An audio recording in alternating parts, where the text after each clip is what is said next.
Pemirsa, terima kasih Anda masih menyaksikan berita Papua pagi ini.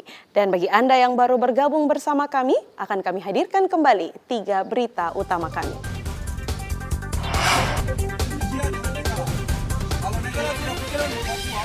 Jika tuntutan tidak dipenuhi dalam 2 bulan, kelompok kriminal bersenjata di Kabupaten Duga akan membunuh pilot Susi Air yang disandera. Bawaslu dan partai politik deklarasi pemilu damai di perbatasan Papua New Guinea. Harga ayam di Merauke masih normal disebabkan pasokan yang melimpah.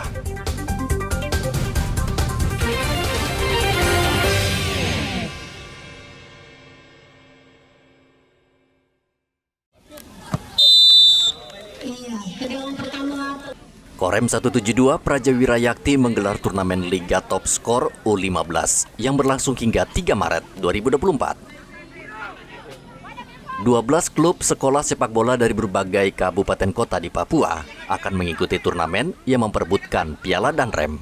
Turnamen digelar di lapangan sepak bola Nafri, Kota Jayapura. Brigjen Dedi Hardono berharap turnamen itu melahirkan atlet sepak bola berbakat dan berprestasi yang membanggakan Papua.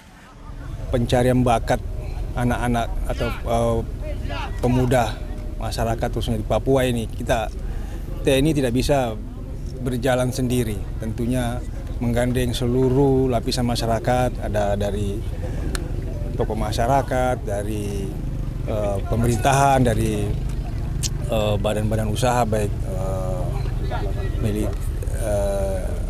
daerah, BUMN, semuanya tentunya berkolaborasi karena kalau hanya Pemda saja yang jalan tidak akan bisa, TNI juga yang jalan tidak akan bisa, harus bersama-sama. Dan tentunya efek dari liga ini kita harapkan mencari bibit-bibit dari usia dini sehingga masa pakai mereka panjang. Wakil Ketua Asprof PSSI Papua Rocky Bebena juga berharap sama.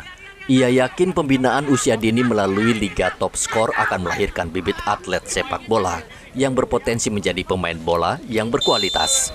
Sebenarnya momentumnya bagus sekali karena hari ini Indonesia dipercayakan jadi tuan rumah Piala Dunia U17. Itu bukti bahwa pembinaan usia dini yang dilakukan oleh Liga Top Skor akan melahirkan bibit-bibit yang potensial.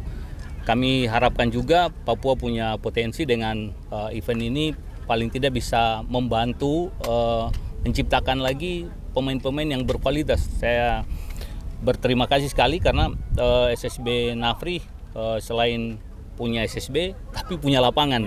Yang masalahnya itu banyak SSB tapi tidak punya sarana prasarana lapangan itu. Ia berpesan kepada para pemain agar bertanding dengan semangat fair play serta menjunjung tinggi sportivitas dengan mengedepankan rasa persahabatan, persaudaraan, dan persatuan. Hendra melaporkan dari Kota Jayapura, Papua.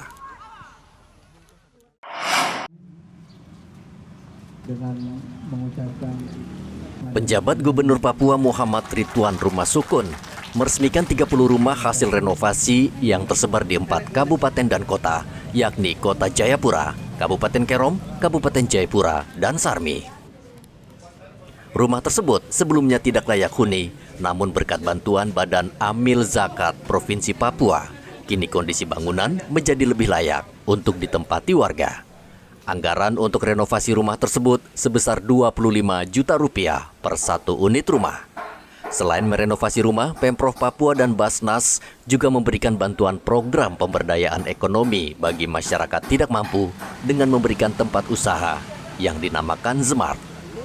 Rumah layak huni Basnas, tahun ini kita merehab sebanyak 30 rumah layak huni yang tersebar di Kota Jayapura, Kabupaten Jayapura, Kabupaten Kerom, dan Kabupaten Sarmi.